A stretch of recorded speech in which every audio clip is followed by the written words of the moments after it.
Hey folks, we're back with another riff video. This time we're going to take a few steps back and look at one of rock's most often overlooked periods, I would say, the 90s. Let's get into it.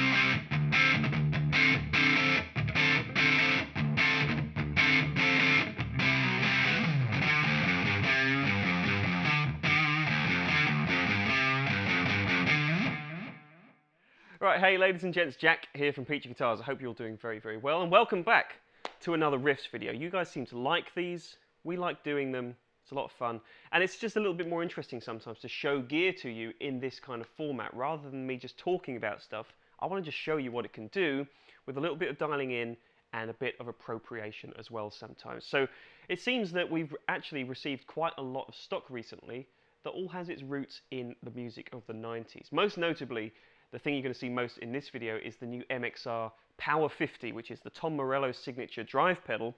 That kind of kicked things off, but we've also seen a few guitars and amps turn up that have all been kind of rooted in those sounds, like I said. So I thought this would be quite a fun idea. Pull out some of the best rock riffs of the 90s using this gear.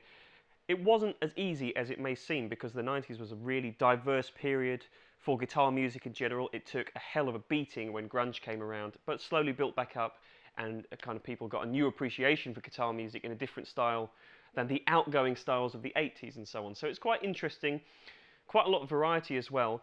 But the best thing is that this new MXR pedal, this Tom Morello signature, I think is a lot more versatile than perhaps it gets credit for in the marketing bump that you may have seen for it. So obviously it's a signature for Tom Morello, very well-known guitarist for his work in Rage Against the Machine, Audioslave, and his solo projects and so on. But his tone is actually quite conducive to a lot of fantastic rock tones of that era, and probably a little bit more vintage as well. You can do a lot with this tone. So let me just take a couple of minutes before we get into the riffs to talk a little bit about the pedal I'm going to be using for all the clips you're going to hear. Right, so this is the pedal in question, the MXR Power 50 Tom Morello signature. Really cool looking pedal, I think. I really like the kind of design ideals that Tom's got with his signature gear. It's very simple, it's very to the point, it's very cool. So the idea with this is he wanted to replicate his very signature, by this point, Marshall JCM 800 tone. It's the amp he's used throughout his whole career. It's a channel switching version of the JCM 800 that not a lot of people know even existed. But it does, and it's a great sounding amp, and they bottled it in this pedal. The unique way that Tom would use that rig is he would put all of his very famous uses of effects, they would all be in the effects loop of the amp. The whammy, the wah, everything. So this pedal has a send and return, an effects loop, if you will, built into it. So I'm using a Line 6 HX effects that I use in all the videos here on the channel in the effects loop of this pedal. So I'm doing 4-cable method right at my feet. So if that's the kind of thing you want to do, this pedal can do it. But really, this is just a tone station, and I'm using it very much as a Marshall JCM 800 kind of tone. We've got some lower gain tones happening, we've got some higher gain tones happening as well, and the EQ is really, really good, really responsive and really useful, so you can get a lot of tones out of this thing that aren't just the standard signature Tom Morello tones that you may expect from this. You can do a hell of a lot with this thing. So I wanted to kind of carry on the 90s theme a little bit with the choice of guitars as well. You're going to hear mostly a Gibson Les Paul 50s model, just a standard Les Paul. I think a lot of bands at that time used Gibson guitars to very good effect, really nice thick sounding guitar. You're also going to hear a few of the riffs played on the very cool EVH 5150 guitar, which I guess the nerds out there will know was kind of more of an 80s signature model, but it's got a little bit of a Morello vibe to it as well. So there's some cross-pollination happening here of signature gear, but it all comes out to make some really cool results, I think, with the tones in these riffs. So that's enough blabbering from me. If you want to know any more information about any of the gear in this video, it'll all be linked in the description below. You can check out the new pedal on our website. You can check out these guitars on our website as well. But without any further ado, let's just get into the riffs. I hope you enjoy the picks. If there's anything that you think is missing that you would have put in here instead, let us know in the comments below. And also, let me know which of these riffs is your favourite. Let's do it.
folks, thank you very much, as always, for watching. I really hope you've enjoyed it. As I said before, I'd really like to know your thoughts on these riffs that you've heard, so let me know your favourite pick down in the comments below. And if there are any other standout 90s riffs that you think we missed, let us know your thoughts down there as well. As I said before, if you want to know any more info about any of the gear, it'll all be linked in the description. Be sure to leave a like if you've enjoyed this video. Be sure to subscribe to the channel if you're new here, and be sure to ring the bell so you're notified whenever new content like this comes out from us in the future. So that's it from us today. Thank you very much, as always, for watching. Take good care of yourselves. I'll see you next time. Bye-bye.